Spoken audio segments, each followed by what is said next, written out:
طبع آواز بلند درود پاک پڑھیں۔ اللہم صلی علی سیدنا شفیعنا مولانا محمد معد الجود والکرم منبع العلم والحلم والحکم وآلہ واصحابہ وبارک وسلم صلاۃ وسلام علیک یا رسول اللہ صلی اللہ تعالی علیک وعلی آلک واصحابک وازواجک وذریاتک واہل بیتک اجمعین۔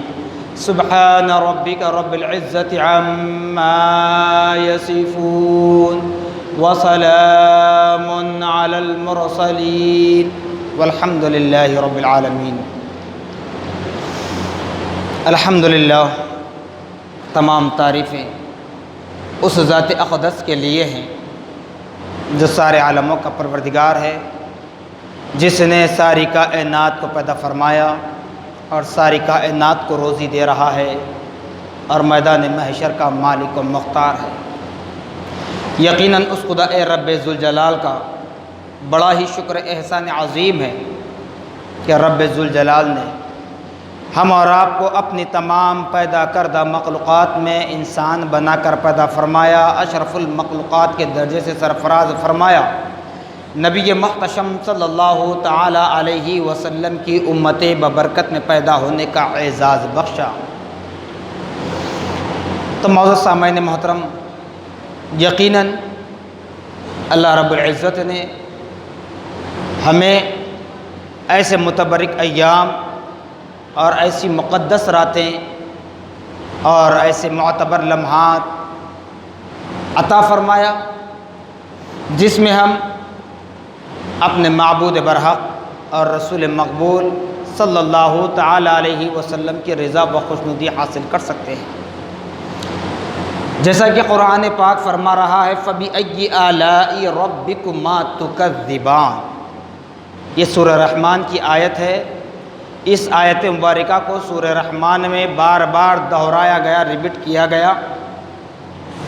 اس کا ترجمہ یہ ہے کہ لوگوں رب کی کن کن نعمتوں کو جھٹلاؤ گے۔ دنیا میں انسان کوئی بھی گناہ، چاہے گناہ صغیرہ ہو کہ گناہ کبیرہ، گناہ کر کے اپنے درمیان ماں باپ، بھائی بہن، استاد، پیر و مرشد، ان سے بچ تو سکتا ہے، لیکن میدان محشر وہ دن ہوگا جہاں پر اللہ رب العالمین تمام بندوں کے نامہ اعمال کو تولنے کے لیے، ان کا وزن کرنے کے لیے ایک میزان قائم کرے گا، یعنی ترازو لگائی جائے گی، جہاں پر ایک پلڑے میں اعمال صالحہ ہوں گے تو دوسرے پلڑے میں بد اعمال ہوں گے، اعمال بد، نیکی اور برائی۔ ان دونوں کا وزن کیا جائے گا، جو پلڑا بھاری ہوگا اس کے حق میں وہی فیصلہ کیا جائے گا۔ جیسا کہ ہر انسان اپنے آپ کو بڑا سچا، بڑا متقی، بڑا پرہیزگار اور اپنے آپ کو بڑا نمازی تو کہتا ہے، لیکن پتہ اس وقت چلے گا جب سکرات کا وقت ہوگا، یعنی ملک الموت روح قبض کرنے کے لیے آئے گی، تو اس وقت پتہ چلے گا بندے کو سب سے پہلے کہ اس کے نامہ اعمال میں کتنی نیکیاں ہیں۔ جو دنیا میں جب صحت مند تھا، تندرست تھا، اللہ کی نعمتوں کو کھاتا اور پیتا تھا، تو جب بڑے فخر سے کہتا تھا کہ میں نمازی ہوں، میرے سجدوں کو میرے رب نے قبول کیا، میں بڑا قاری ہوں، میری تلاوت کو رب نے قبول کیا، میں بڑا عالم ہوں، میرے علم کو، میری تبلیغ کو خدا نے قبول فرمایا، میں بڑا رہبر ہوں، جو میں اپنے مریدین کی، اپنے متوسلین کی، معتقدین کی جو رہنمائی، گائیڈنس کرتا ہوں، اس کو اللہ، اس کے رسول نے قبول کر لیا۔ دنیا میں تو کہتے ہیں، لیکن یہ سکرات کے وقت پہلے ہی معلوم ہوگا میدان محشر سے۔ میدان محشر سے پہلے ابھی نامہ اعمال کھولے نہیں جاتے، ابھی وہ ترازو لگایا نہیں گیا، ابھی نامہ اعمال کا وزن نہیں ہوا۔ اس سے پہلے جب ملک الموت ہماری روح قبض کرنے کے لیے آئے تو اس وقت پتہ چلے گا کہ ہم کتنے بڑے نمازی ہیں، ہم کتنے بڑے علامہ ہیں، ہم کتنے بڑے نیک ہیں۔ کیوں؟ جو بندہ مومن نیک ہوتا ہے، ملک الموت کے آتے ہی روح اس کے شکنجے میں جا پہنچتی ہے۔ جب ملک الموت ہمارے جسم سے ہماری روح کو جدا کرنا چاہتا ہے تو وہ روح ملک الموت کے ہاتھ میں آ جائے گی اور آسانی سے وہ اپنی آخری سانس لے لے گا، پرواز ہو جائے گا۔ بدکار ہوگا جسے تمہارے ماں باپ بزن، جسے ہماری آل اولاد بزن، جس سے ہمارا پڑوسی بدزن، جس سے ہمارا معاشرہ بدزن ہو، بیزار ہو، تو ایسے گناہگار کی روح ملک الموت کے ہاتھ نہیں لگتی۔ کیوں؟ کہ ملک الموت کے ہاتھ میں جانے سے اسے خطرہ محسوس ہوتا ہے۔ وہ روح جان لیتی ہے کہ آیا اب مجھ پر مصیبت کا پہاڑ ٹوٹ رہا ہے۔ کیوں؟ اس لیے جسم جو ہوتا ہے، اس جسم کو ہمارے ہی بھائی، ہمارے ہی دوست احباب اپنے ہاتھوں سے ہمارے جسم کو ننگا کریں گے، کپڑے اتار لیں گے، پھر غسل دیا جائے گا۔ تعظیم تو مومن کی ہوگی ضرور، اسی لیے کہتے ہیں، قرآن کہہ رہا یا ایھا الذین آمنوا ادخلوا فی السلم کافہ ولا تتبعوا خطوات الشیطان انہ لکم عدو مبین۔ اے ایمان والو، مکمل طور پر اسلام میں داخل ہو جاؤ، کمپلیٹلی طور پر اسلام میں داخل ہو جاؤ، صرف نام کے مسلمان مت بنو۔ جیسے سنتے ہیں کوئی قرآن پر اعتراض کرتا ہے، کوئی قرآن کے احکام پر اعتراض کرتا ہے، کوئی پردے پر اعتراض کرتا ہے، کوئی محراب و منبر سے آنے والی آواز پر اعتراض کرتا ہے۔ یہ اعتراض کرنے والا اگر غیر مومن ہیں تو ہمیں کوئی کنسرٹ نہیں ہے۔ اعتراض کرنے والا، کمنٹ کرنے والا اگر غیر مومن ہیں تو ہمیں کوئی کنسرٹ نہیں ہے، اس لیے کہ وہ روز اول سے ہی اس کے سینے پر مہر لگا دی گئی ہے، صم بکم عمی فہم لا یرجعون فہم لا یعقلون فہم لا یسمعون فہم لا یبصرون کی روز اول سے مہر لگا دی گئی ہے کہ تم اس کے سامنے قرآن و حدیث کتنا بھی سر پٹک لو، وہ اللہ کی جانب رجوع ہونے والا نہیں ہے۔ کیوں؟ اس لیے کہ اس کی بصارت کو چھین لیا گیا ہے، یعنی اس کی نظر کو، اس کی سماعت کو چھین لیا گیا ہے، یعنی اس کے کان کی سننے کی طاقت، اور اس کی عقل کو چھین لیا گیا ہے کہ وہ سمجھ نہیں سکتا۔ یہ روز اول سے جو غیر مومن ہے اسے ہمیں کوئی کنسرٹ نہیں ہے، لیکن جو نام مسلمان کا رکھیں، جو لیبل مسلمان کا لگائیں اور وہ قرآن پر اعتراض کریں، قرآن کی کسی آیت پر اعتراض کریں، قرآن کے کسی حرف پر اعتراض کریں، قرآن کے کسی حکم پر اعتراض کریں، اسلام میں مداخلت کریں، تو یاد رکھ لو ایسوں کی کبھی معافی نہیں ہے، ایسوں کی کبھی معافی نہیں ہے۔ تو اسی لیے کامل مومن ہونے کے لیے قرآن درس دے رہا ہے کہ تم مکمل طور پر اسلام میں داخل ہو جاؤ۔ ایسے مسلمان مت بنو کہ چند روپیوں میں بک کر قرآن پر اعتراض کرو، چند بلڈنگوں پر بک کر اسلام کے احکامات پر اعتراض کرو، جی کچھ کرسی کے لیے بک کر اسلام پر حرف لاتے ہوئے خدا کی شان میں مداخلت کرو۔ ایسے مسلمان مت بنو، کامل مومن بنو۔ تو ایسے مسلمان، ایسے گناہگار کی روح ملک الموت کے ہاتھ میں جانے سے گھبرائے گی، خوف ہوگا، چونکہ اسے پتا ہے کہ روح خدا کی بارگاہ میں پہنچائی جائے گی۔ میدان محشر برپا ہونا اپنی جگہ ہے، وہ قیامت کا دن، وہ حساب و کتاب کا دن، وہ اعمال تو لے جانے کا دن، وہ ترازو لگانے کا دن اپنی جگہ ہے، لیکن روح جب خدا کی بارگاہ میں جائے گی تو اس کے ساتھ کیا معاملہ ہوگا، کیا سلوک ہوگا، روح جانتی ہے۔ دیکھتے ہیں بعض حضرات